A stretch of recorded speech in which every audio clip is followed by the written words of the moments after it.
So today we are going to be discussing on transforming education with blended learning, learning by doing, and MOOC. Okay, and I'm going to go through a presentation, but I encourage you to save your questions and pose questions, and if you really feel that you have to interrupt me, then raise your hand and I will give you the opportunity to speak. Thank you.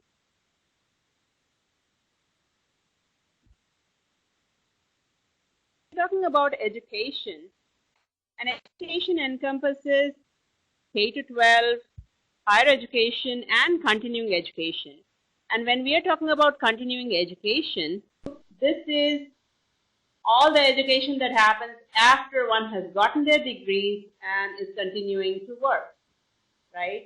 And they still need to update their skills, because if we didn't do that, then very soon we'll be outdated, and that's the fact.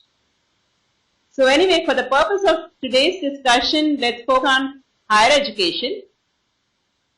The current scenario is that there's a huge number of institutions of higher education in India, 36,000 around, last count. And every year, 27.5 million students, that's about 2% of our population enrolling. But we need lots of faculty for that, and the quality is a lot less than desired levels. Number of PhDs are far less, and NASC also complains that only 25% of the graduating students are employable. So this is where we are. Now, what has happened in these past few decades is that we've got a technology and information explosion. And this has caused the syllabus to be ever-changing and dynamic. Not only ever-changing, ever-increasing, which is even worse. And what does that mean to the teachers? I know all of you are faculty and in colleges, and you face this every day. And the teachers' main focus is to cover the syllabus. And they are under tremendous pressure to do the same. And students are there for their performance, and all they do is prepare for the exams. Ultimately, the real purpose of dealing with the information explosion is not happening. There are all these pockets of information that they pick up in college. The only key is that there needs to be an understanding of how to interconnect between all these and how to gain interdisciplinary knowledge. But that gets missed in the whole thing. And in the whole idea of Bloom's taxonomy, which I hope you are familiar with the many discussions that have taken place on this forum, our students are expert at remembering, maybe a little bit on understanding, a tad on applying, and practically nothing on the higher order thinking skills of analyzing, evaluating, and creating.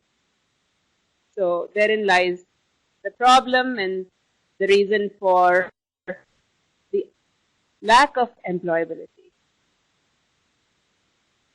So these are our problems. So it's really clear that a change is in order. And why change?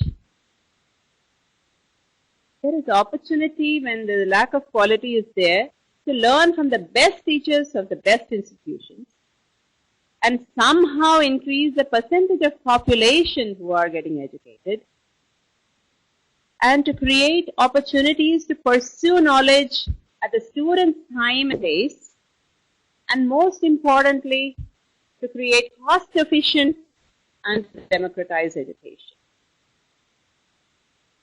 Because if we have schools that only a small percentage can go and it's a huge obstacles to get there, etc., then we're making it tougher for the common man to be able to get that. So here are opportunities. Now let's explore some learning methodologies, what we introduced.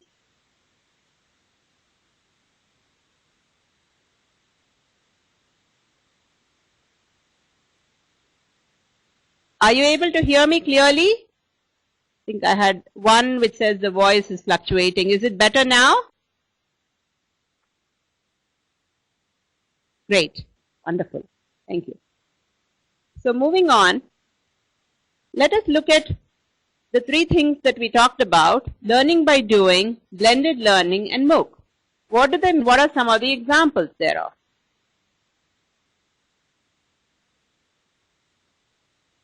So let's look at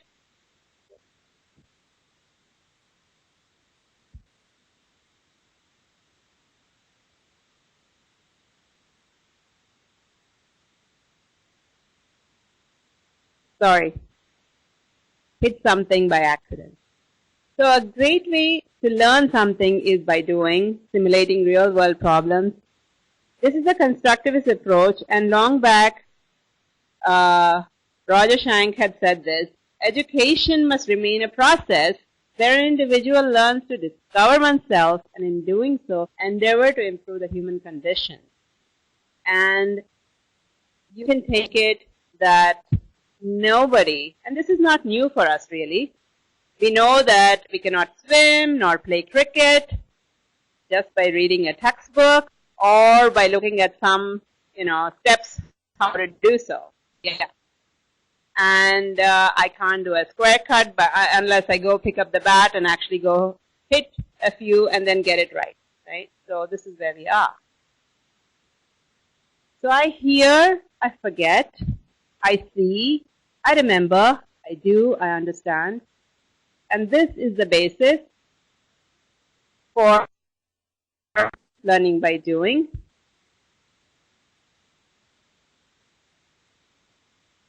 Now, I want to also talk about the flipped classroom. This was also introduced sometime earlier by Dr. Vasudha Kamath in one of her talks. And this is an important one in that in the traditional classroom, lecture goes on and then a student is given homework to do at home. Whereas in the flipped classroom, in the classroom they actually do the task, the activity, which could be through learning by doing or other active learning methodologies like Pogel, and they go and watch lectures as homework. Now, this is a real key, and to actually create something for people to use, you can't just make a lecture and that's it. So you have to have learning by doing tasks. So for that, you need to have what we know as an instructional design methodology, and for that we've created something called the butterfly model.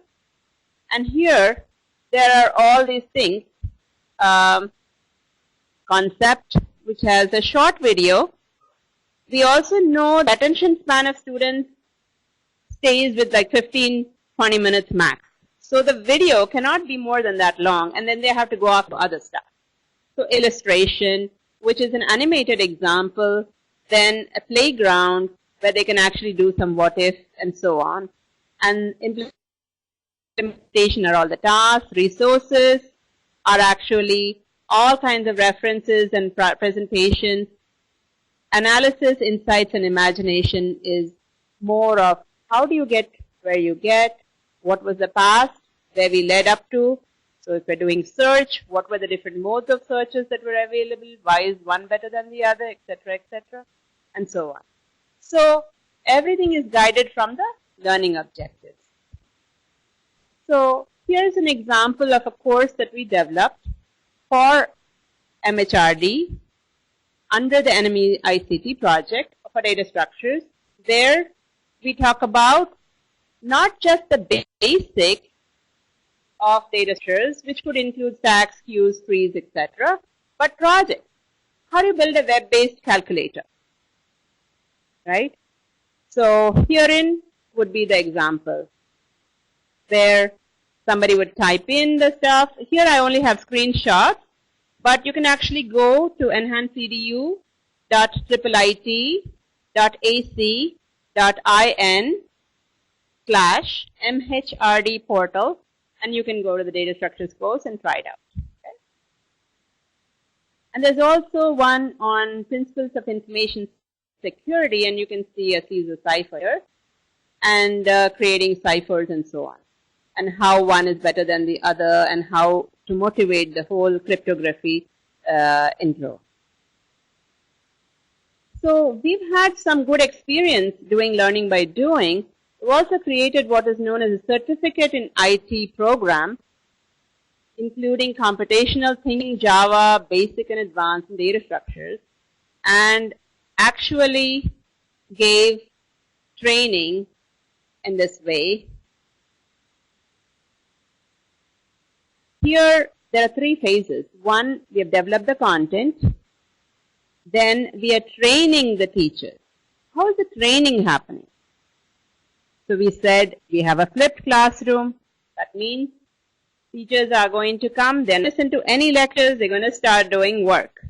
And then what happens? The teachers come and say, oh my God, I've got to do work now. You mean to say I can't sign somewhere and go visit my brother or sister? No, this is not that classroom. This is a different classroom where you're going to learn all these things and why it's going to help you, etc., etc. So there's a whole thing first to get the people motivated, and then they spend 2 months doing this stuff. Yes, 2 whole months, full time.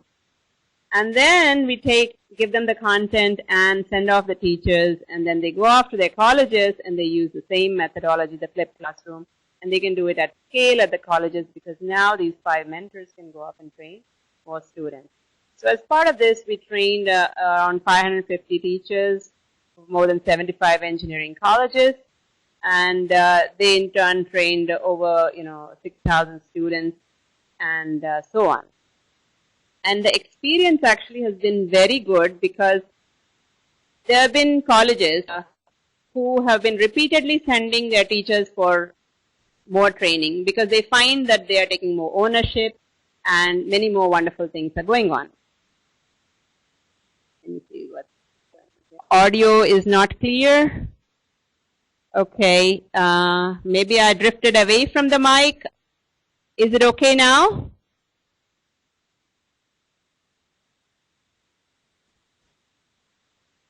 Great, thank you. All right, so let's talk about another learning by doing, short workshops. These are just 1 to 3 day workshops. We have created a large number of them, including Art of Teaching, a 3-day workshop, very successful one, which we trained more than 300 teachers from various colleges and so on. POGIL, which is process-oriented guided inquiry learning, Wikiday, Linux, etc., and technical courses as well.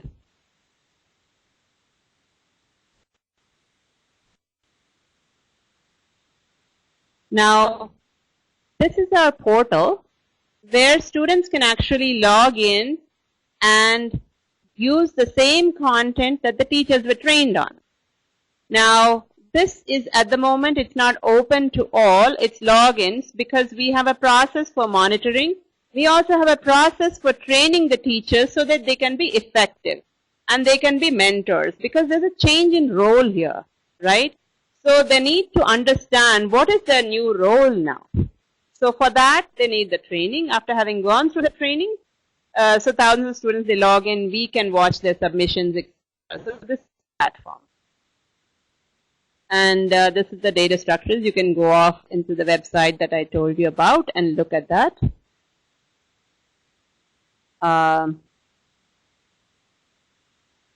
We got lots of good feedback from the users. And most of them, they said they would recommend the course to others, and 95% of them thought the methodology used benefited them in learning. Now, this is learning by doing, unlike what they were used to before, lectures. So, engaging the student using learning by doing is again reminded me of Benjamin Franklin, me and I forget, teach me and I remember, involve me and I learn. So this is exactly what happens there. The student is involved, they cannot fall asleep. Now, there are not many more ways to engage the student, from active teaching to active learning, and active learning methodologies in the classroom. We just talked about learning by doing. There are many more, like concept maps, brainstorming, embedding quizzes in the lecture and combining lectures with videos, using process-oriented guided inquiry learning. I'd like to know how many of these you have used or even heard of. And if you can simply type in a number in your chat, that would be sufficient. Just so out of these 1, 2, 3, 4, 5, 6 methods, if you've heard of or used 3, just type in 3. If you've heard of 1 and used 1, type in 1. If you know about all of them, type in 6.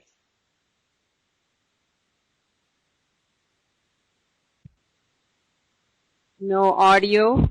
Gudlavaleru. Are you able to hear me better now?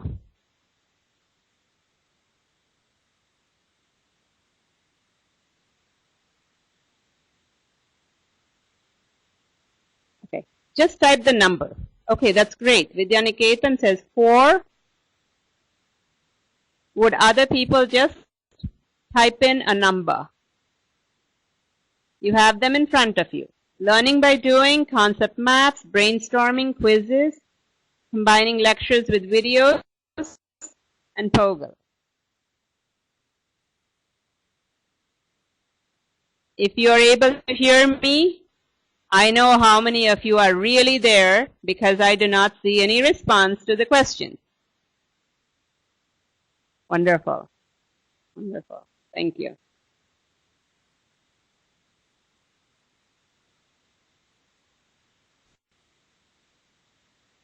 Great. So it's wonderful to see that at least 4 are being said. And Radha Reddy College said there are audio breaks. So I'm going to try and stay real close to the mic and not drift off so that you can hear me loud and clear. Okay, moving on. This is really important because if the teacher knows these methods, can actively use them in the classroom, that's when the student is actually going to engage. So right now, I'm using a feedback mechanism, which is active learning, and therefore ask you to put in something in your chat window, and therefore I know that you are there. At least one person in each of these colleges is there and who is typing in something. Wonderful. So blended learning. Let's look at that and see what it is. I'm sure you've all heard about it. I'll just read out what this is. Blended learning is learning that's facilitated by the effective combination of different modes of delivery, models of teaching, styles of learning, and applying them interactively in a meaningful learning environment. Okay? That's what it is. Now, I hope you can all see this slide. Can you? If you can, please see the slide and also the text within it. Just type yes. Thank you. So, there's a whole spectrum of blended learning that takes place. And field trips, labs, models, virtual classroom, webinars, mentoring and coaching, collaboration, community, blogs, wikis, distance learning, looking at DVDs, web-based learning, and all kinds of things from mobile learning as well. So you can see that there's a whole spectrum from live synchronous to asynchronous on-demand learning. And the live synchronous could be face-to-face or virtual. And there could be different methodologies involved, etc. And every subject may be different, and even within a subject you may choose to do one topic in one way and another topic in another way. So how you blend it would depend on you as a teacher, who may feel more comfortable with one learning style or one methodology or a few others, or one subject may lend itself better to one particular style or several others and so on. So this is what it is. And we have found that And yet another picture here, which talks about the brick and mortar classroom, which is face-to-face, and the online, which completely self-paced and virtual, and the blended is somewhere in between, and it's a combination of the two. So now we come back to address the questions we raised early on. How do we improve quality? We feature training using methodologies like active learning, like learning by doing, blended learning, and MOOCs. Well, we'll just talk about MOOCs in just a moment. And how do we scale? So, online methods, and then we need platforms like content management systems to deal with them. Now, there is a myth about learning in rural areas, that reaching out to rural population. Now, example is a hole-in-wall experiment by Sugata Mitra. How many of you have heard of hole in the wall? Just, if you've heard it, say yes. If not, that's fine. All this is saying is that made a hole in the wall and put a computer and gave a keyboard, and the street children were just given some, it was available for them to play with, and they learned how to computer. Just like that, by trying it out. They knew nothing before that. So this was, you can go Google hole in the wall, and you can get more about this. You can also listen to Sugata Mitra's TED Talk, which is very inspiring, and you can see this.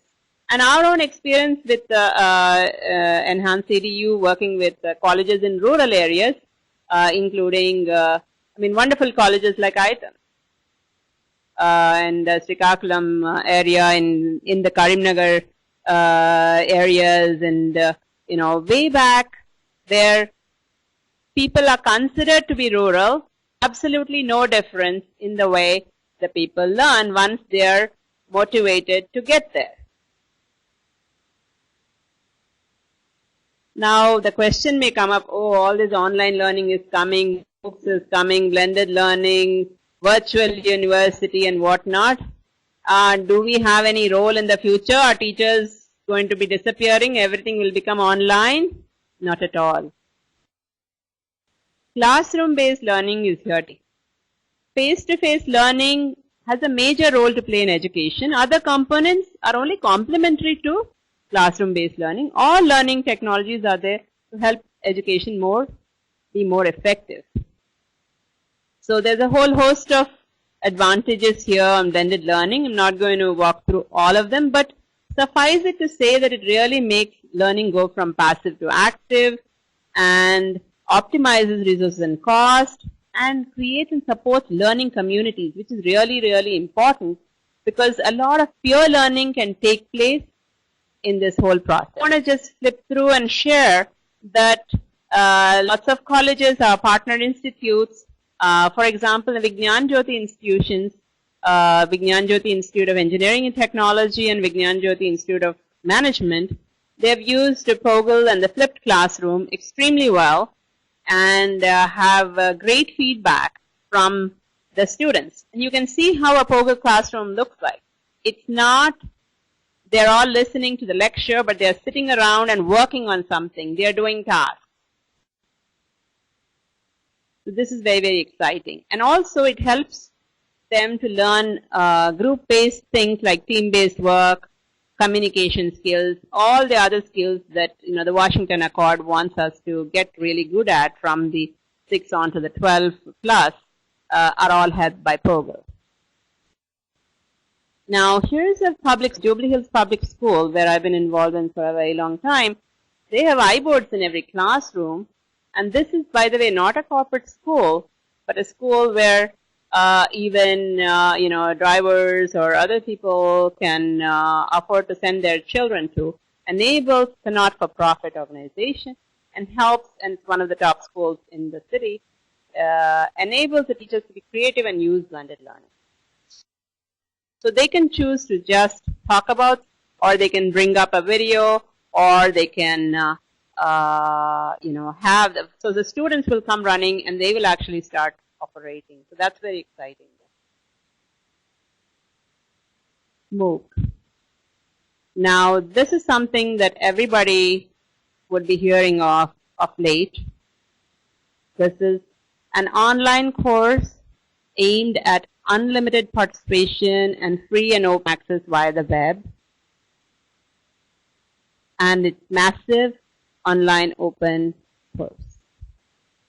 A lot of popular MOOCs are there, like edX, Coursera, Khan Academy, you might have all heard of. How many of you have heard of at least one or more of these MOOCs? Great.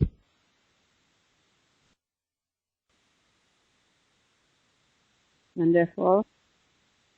Great.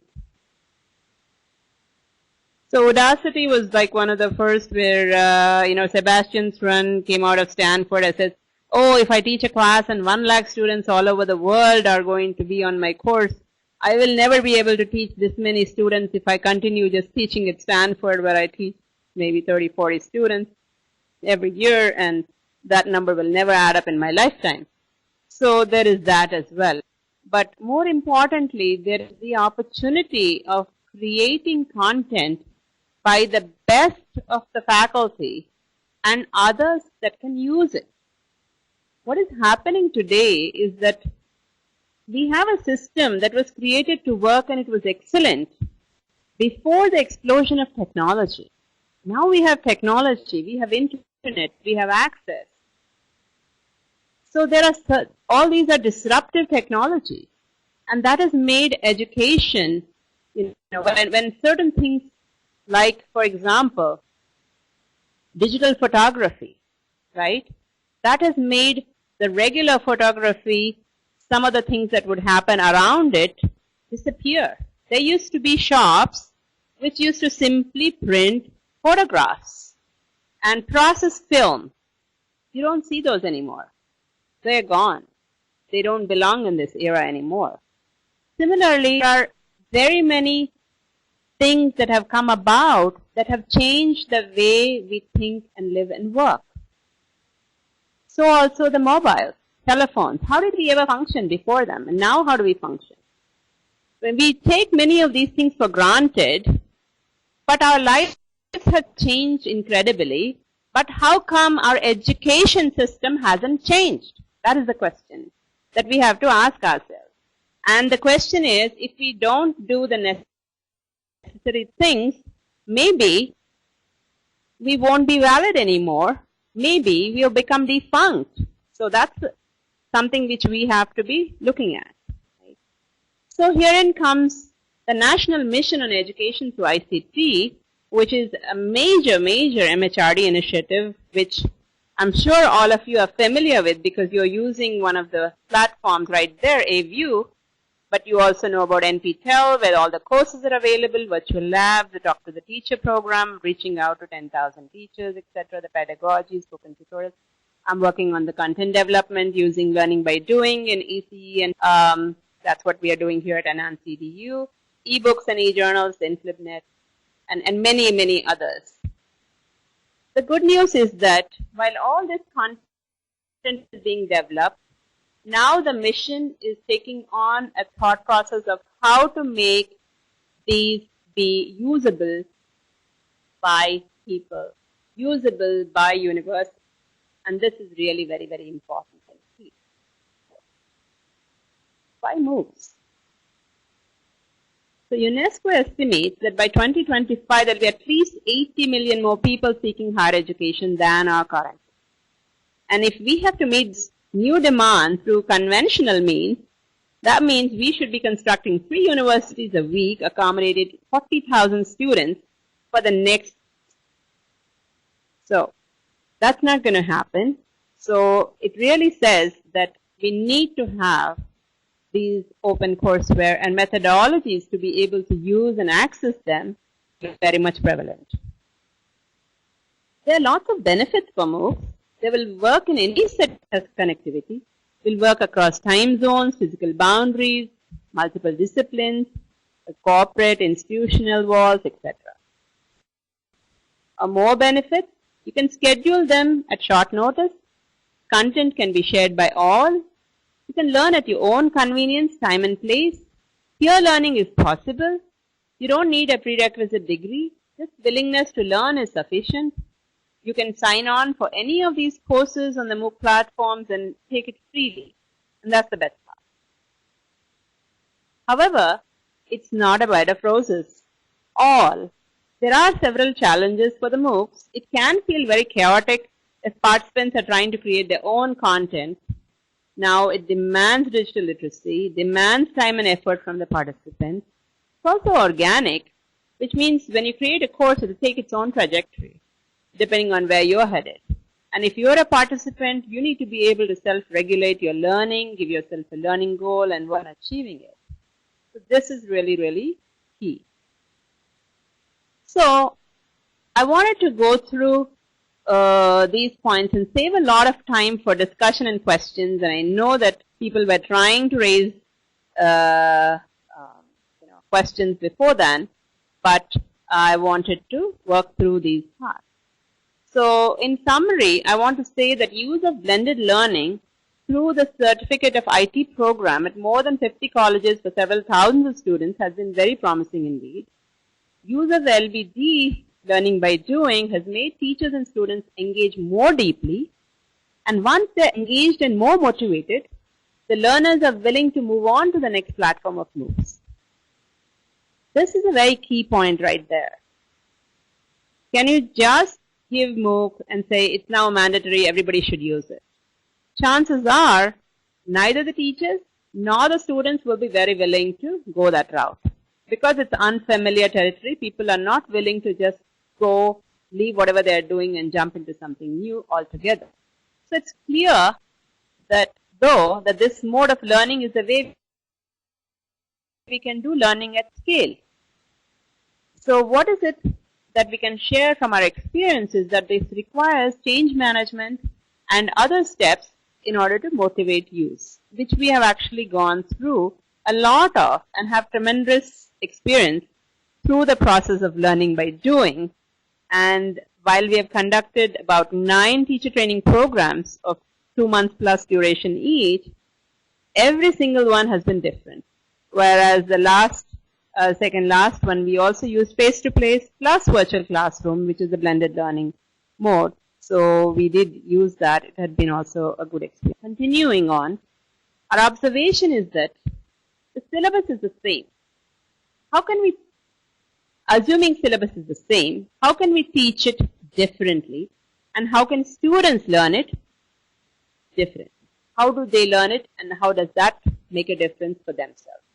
So learning by doing makes the students and teachers engage more deeply, and they learn to learn. This is very important, because whatever they are learning today and whatever we are trying to teach them in the 4 years now, you can take it for granted that 5 years from now, after they graduate, none of these technologies would be valid and prevalent. There would be yet another host of technologies coming on.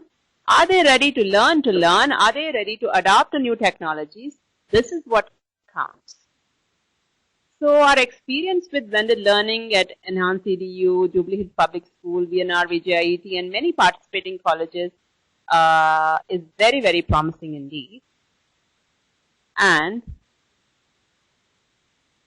what we can say is that it's clear that we can't miss this boat. How do,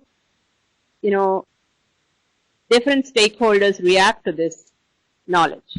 If I'm on management, if I'm a HOD, if I'm a principal, if I'm a student, then how do I react to this? My take on this is that we cannot wait for some policy to be made at the higher level to make changes take place, because then it would be too late. Individually, everyone can adopt these ideas in the classroom without waiting for something from the top, parallelly working with the institution, NMEICT, which is very active with the new mission director, Mr. Praveen Prakash, to actually engage with the vice chancellors of different universities and help them to utilize all the content that has been created and all the tools that have been created so that they can adopt it within their curriculum and align it within their syllabus, etc. So it's perfectly possible. And one such has already happened, like RGUKT, Rajiv Gandhi University of Knowledge Technology, is completely a learning, was set up and envisioned as a completely learning by doing college, though it's mixed and blended mode right now. And they use a lot of content from NPTEL for their coursework, and the first batch will be graduating in the coming year. And there are lots of leaders throughout who have already adopted some of these ideas, but to take it deeply into the curriculum needs work, needs commitment.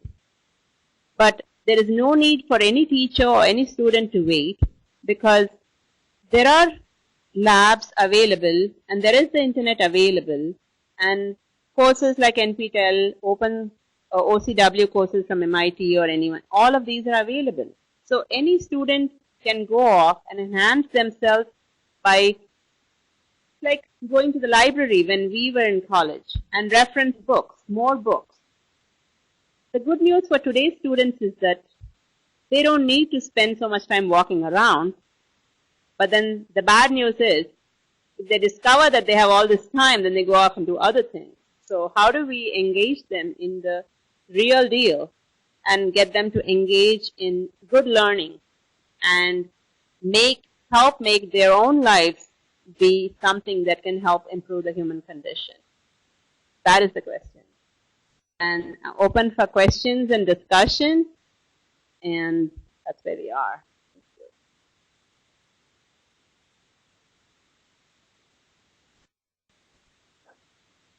I'm going to let Sri Chaitanya.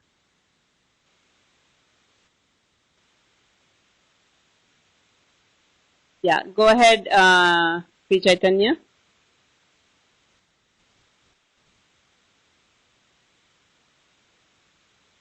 Ask your question.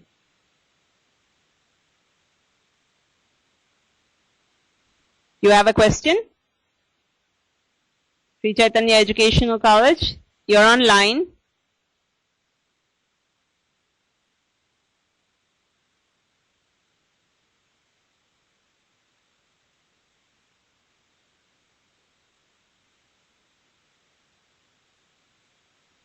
Yes, madam. Okay.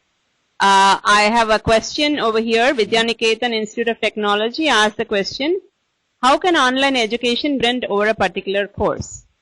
So, again, online education is really about how do you create online content. And we go back to what are the objectives that we are trying to realize. So, in a real classroom, a teacher has objectives that you are trying to realize, right? The student needs to have mastery about this topic, and then they need to understand how to, take any particular subject. There are many skills that are required at remembering, understanding, applying, analyzing, evaluating, and creating. So all across the taxonomy.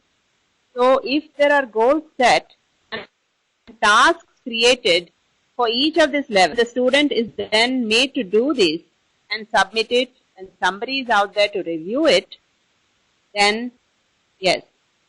This is what happens in our certificate in IT, is that process takes place where actually evaluation takes place, and they have to take quizzes and they have to take assignments as they go through each phase, and that's how you can know whether they have gotten some learning, what you are expecting to happen over a particular course.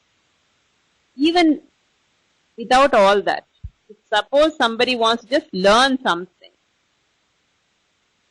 even if they go and do some task in a portion of a course, they will be bettering themselves in that scope.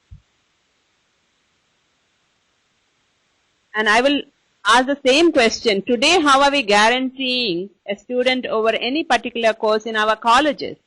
I maintain that we cannot guarantee a student's command over any course. In fact, that is the complaint that NASSCOM has, that 25% of the students only are employable, which means not only can they get placement, but they can actually deliver on the job. And that is the real key. So all we are guaranteeing in today's actual university college-thing is that they are able to pass the examinations. And what is the examination actually testing? That is the real question we have to ask ourselves. If they are mostly concentrating on remembering questions, then it's only about memory. And is that really of any use at all, given the fact that everything is accessible on Google, and if they have to do something in a real job, they can always go check the books, they can go online and get the information. There's really no need to memorize so much, but the concepts need to be understood and basics need to be known. So this is the real key. Other questions?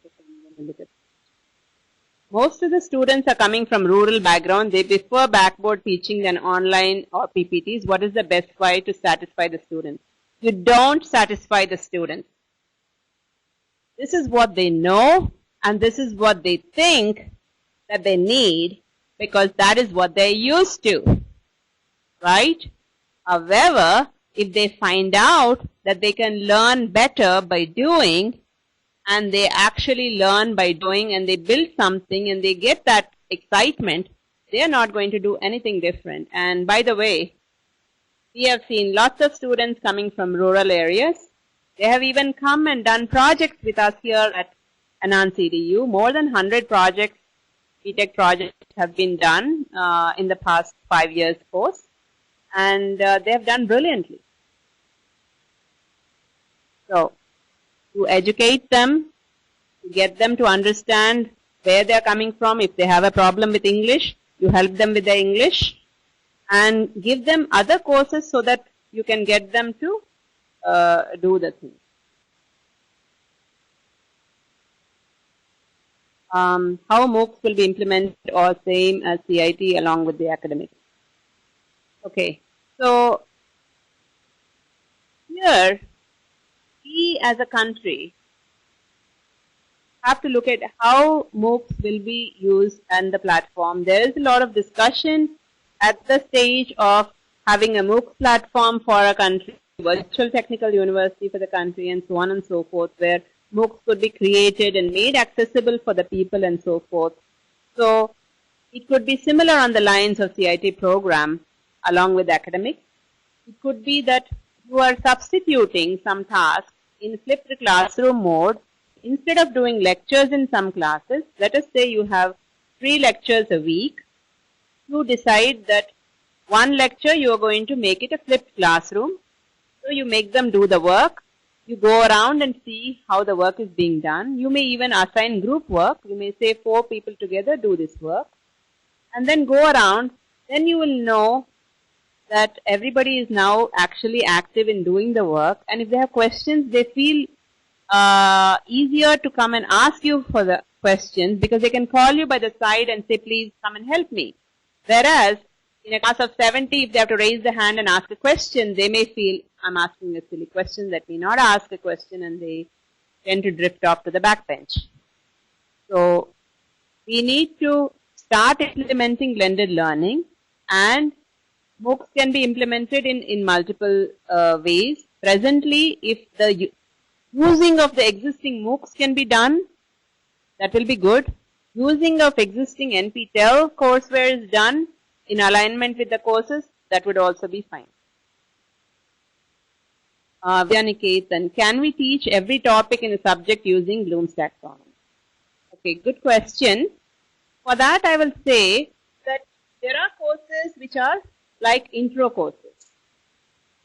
Now, for that, it's really important that you take them through at least the lower levels of the taxonomy up to application level. Analysis, mathematical proofs, insights may not be relevant for that. However, they should be able to build something if it's needed.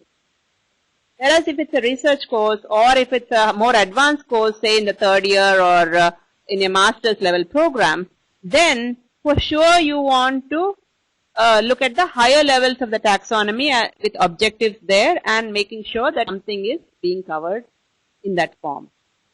And in the learning by doing mode, there is this concept called story-centered curriculum. So you can actually, don't need to take one objective for each of the taxonomy and create a task for each.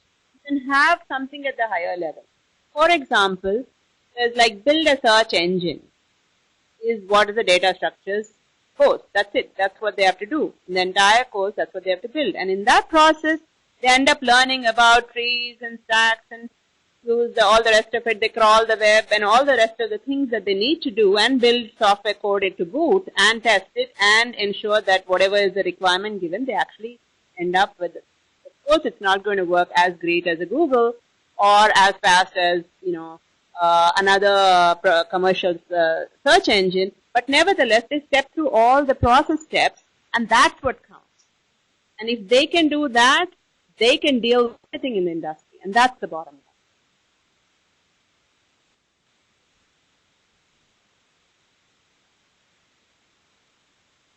Other questions? Comments. I invite comments and how do we deal with the challenges? There are lots of colleges here. So I just would love to hear from any of you what you're thinking. Because it's been me talking a lot right now. Thank you very much. Appreciate your participation. I hope that your questions have been fairly answered, and if they are not, feel free to ask more questions. Actually, this topic is not something that is really dealable with in one session. We have to really dwell on it a lot and come up with ideas on how we can take. For example, a university has a syllabus. For every discipline, it has lots of courses. Each course has a set syllabus. Now somebody has to study this and see what are the courses available in NPTEL, what are the courses available, what things match, which should I use from where. So some set number of people can, if they do that exercise for the different universities, then the people can say, okay, instead of doing this lecture, why don't we listen to lecture from so-and-so person and we just play that video in class. It could be that simple, or it could be doing tasks in combination with that, etc. So, and I really want to encourage everybody to be the change we want to see in this world. That's what Mahatma Gandhi said. He didn't wait for, some great thing to happen. He said, I'm going to lead the thing and I'm going to do it. So if each one of us believes in what we are doing and says that my own class, my students are going to learn, and I'm not going to just teach and ignore the fact that my students haven't learned anything or they cannot pass, or I don't care whether they have come to class or not. I just have covered the syllabus and that's all I'm worried about. If that's going to be our goal, I'm going to say that we are not going to last very long. Sure, I'll back up just a second.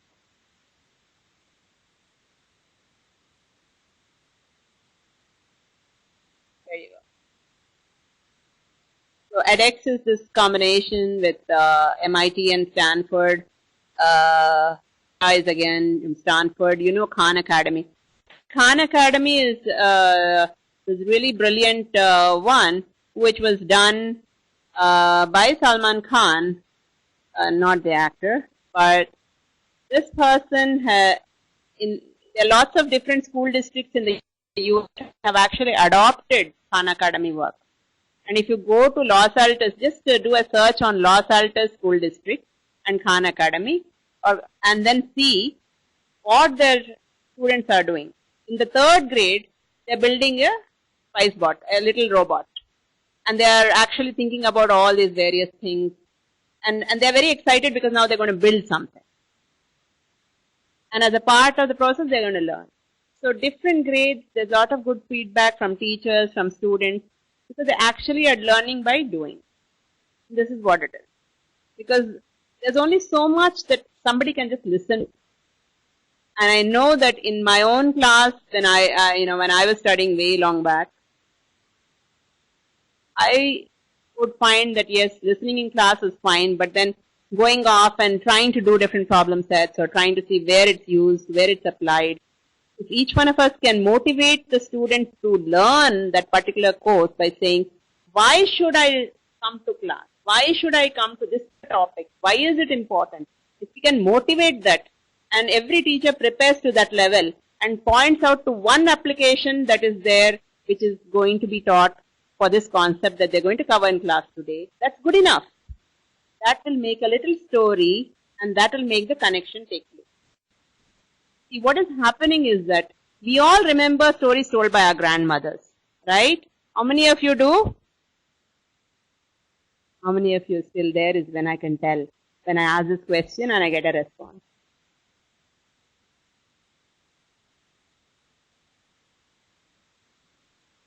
How many of you remember stories told by your grandmother? Great.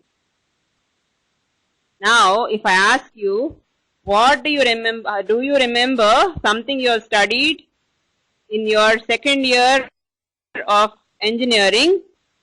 Chances are you will say no, right? So, why is that? See, the grandmother told the story and, it was like involved all the senses. So there were so many points with which to remember something. Across the 7 C's, there is the visuals. So it's addressing visual learner style, auditory style, all kinds of styles. So all this multimodal thing what we talk about today, our grandmother knew about it. She also knew about soft skills. She never went to school or college, but she knew all this. And she told us in a way that we would remember it forever. That's the best part. This is what I call Velcro memory. We have multiple points with which to remember something, as opposed to single point. Okay, we have to do this. This is the equation, and that's it. So dry that it's in here and out there, and that's it. There's only so much we can capture, and after one more year, we learn some other subject and we get good grades, but then it doesn't stay with us. So can we make a difference for the learning ability of our own students so that they can make a difference for themselves in their own lives and we ourselves can feel happy about it. And this is how we can actually encourage them to do something beyond that. Because today what is happening is that the MNCs, if you have read the news, they're not coming to campus. And what is going to happen? So some number of placement will be dropping. Now more people will be trying to go to the US or wherever to do their masters. Can we encourage them to be creative? Can we encourage them to become entrepreneurs? This is where we engage them deeply enough, possibilities. And that's a big promise. And for a country like ours, really required. We want to keep all our good students here so that they can make a difference for our country, for our state, for our city, for our family, ourselves.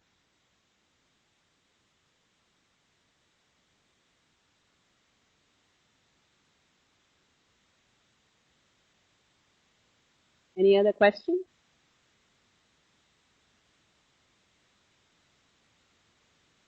Nobody chose to speak. There is this facility that you can just click over there that if you want to speak or a hand raise, and then you can actually speak. You don't have to ask a question. You can share a view.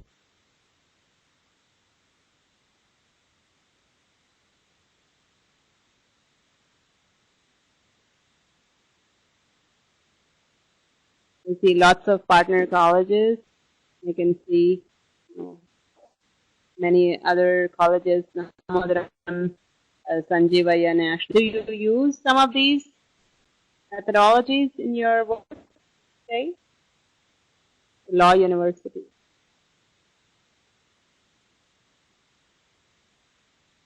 Management school, the VJIM, is using actually Fogel method.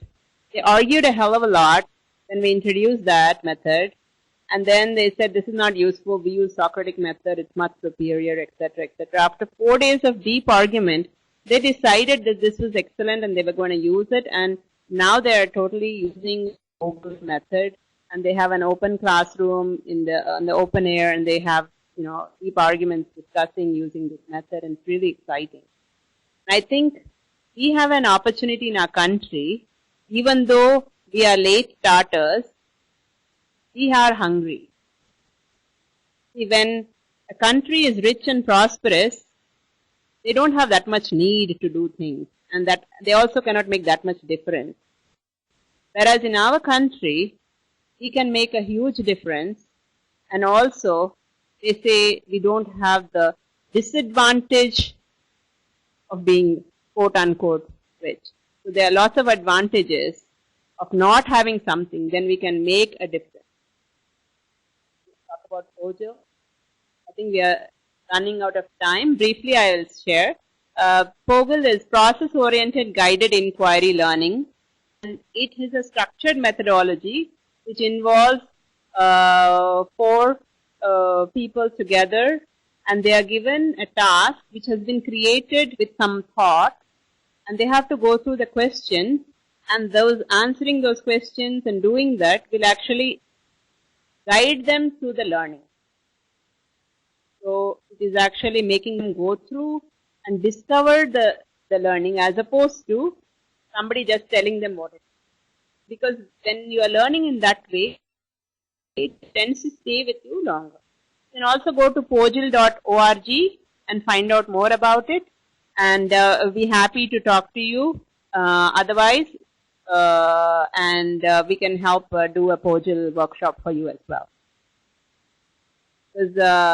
This has been a methodology that has been used for over 20 years in the field of chemistry in the US, and there's a POJL project there.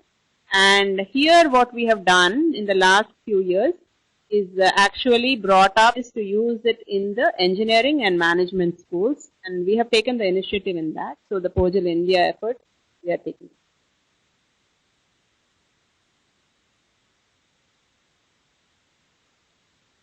Any other questions? Actually, I'm going to now invite, if you can, just to share what you are doing, if anything, using blended learning, your experience. Do you think it's going to be difficult to implement? Do you think you can motivate your teachers to just go and look at some exciting TED Talk or some good OCW, spend half an hour, just find something interesting and watch it? That's where it all starts. Please try doing that.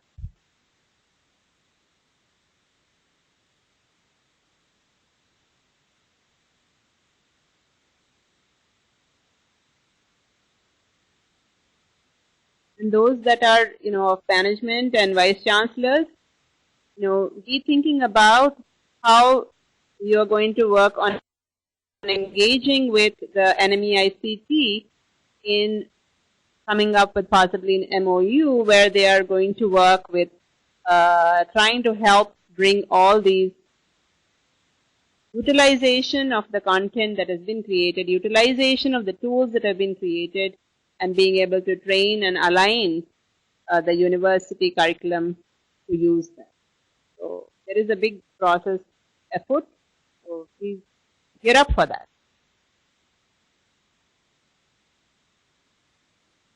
Great.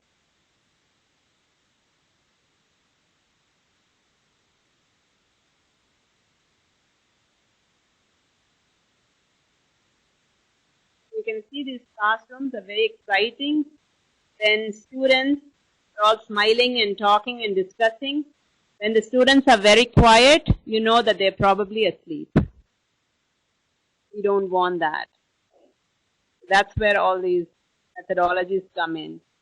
Because I worked 25 years in the industry, that's all I know about learning by doing. So in the past 5 years, working with all the partner colleges in Andhra Pradesh, and this is what I have discovered, is that learning by doing works. Right. And there's no turning back.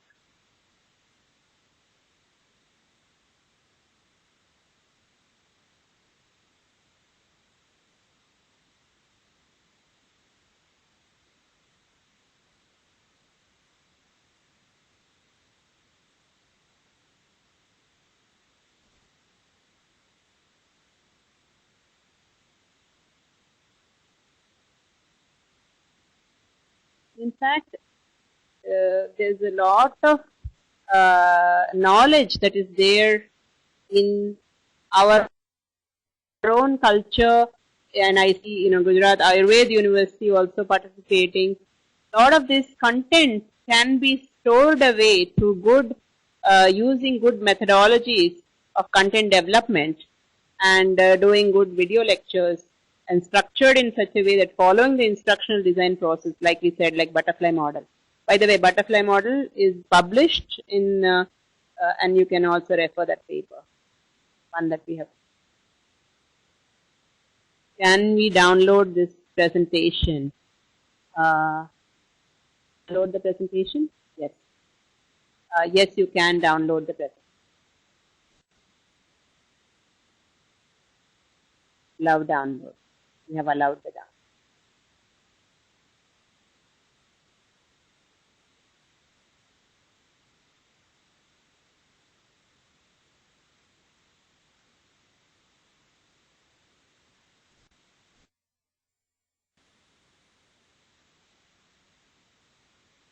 And actually, many of you being nodal centers of Talk to a Teacher and all already are exposed to this whole idea of virtual classroom and so forth.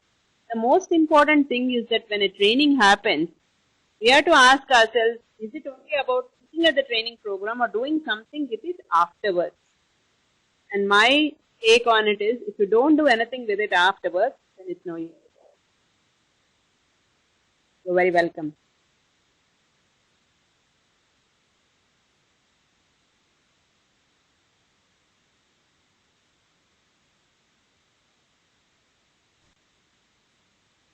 Jubilee Hills Public School as well, finally. The only school.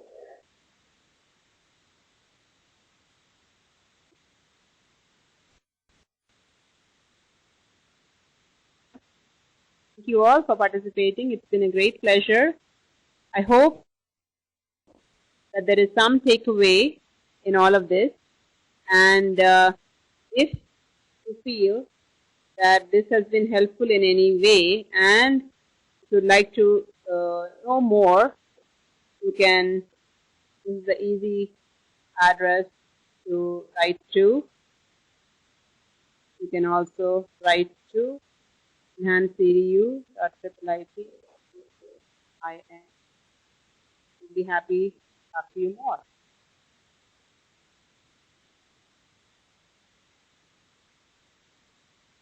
And if there's even one thing that you felt that you got out of this, we'd appreciate it very much if you can share what that one thing is so that it will help us to do better in communication next.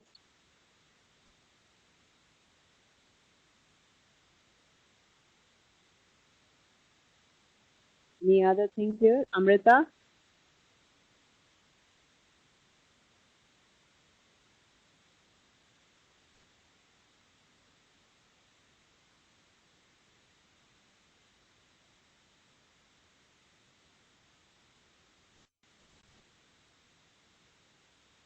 So very nice to see so many different colleges, all the length and breadth of our country. And I again thank the Amrita Lab for creating the AView platform to allow this to be possible.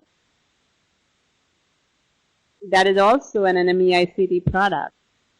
And so you are already users of NME-ICT. So the next step is to pitch off from here to go to the next level. The best part is that wherever you are in whatever level of excellence, you can always work on being better by moving up the value chain. And as we keep raising the bar higher for our own institutes, for our teachers, for our students, I think that's the way to growth and success for oneself and for the society. Thank you again. A wonderful afternoon.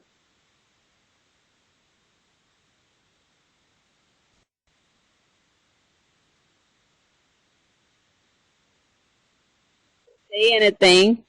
I'm just going to sit around and see if any of you have anything to say because I'd love to hear from you. I haven't heard a single voice practically. A lot of you have sent lots of messages on chat and questions. Love to hear you. If you have anything to share. It could be that you're not using any of this and you're not sure how to, and where you are and whatever. That's fine too, because then we know that's the reality and where do we start for addressing a solution for that particular. The best part is, in our own experience, we've reached out to almost 80, out of which 50 have been active partner colleges, and they've been spread out pretty much all over the state, a lot of them in the rural areas as well. And we have found that a methodology allows people, even if they have different learning styles, they have different abilities, some are maybe fast learners, slow learners, they can all be taken care of, because we give some smaller tasks for the people who are starting from a lower level, and then let them build up to that level and then give them the larger task. So all this can be done, and because the asynchronous mode can be adopted for such time. So anyway, slow learners will be given additional class work. Instead of taking another lecture, we can make it a flipped class.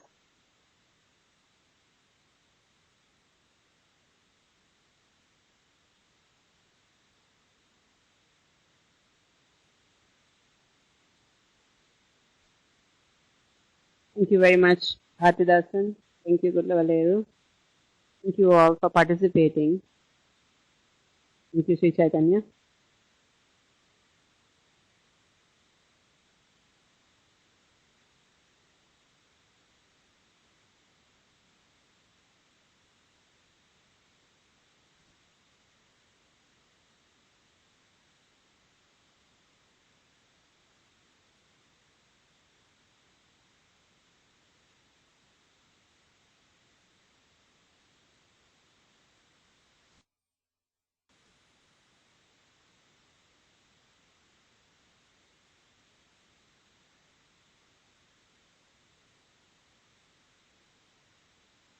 So again, I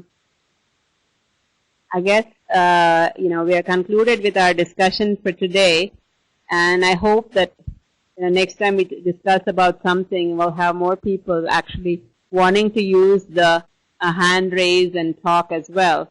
But I've really enjoyed, sharing my thoughts and talking to you all and working through your comments.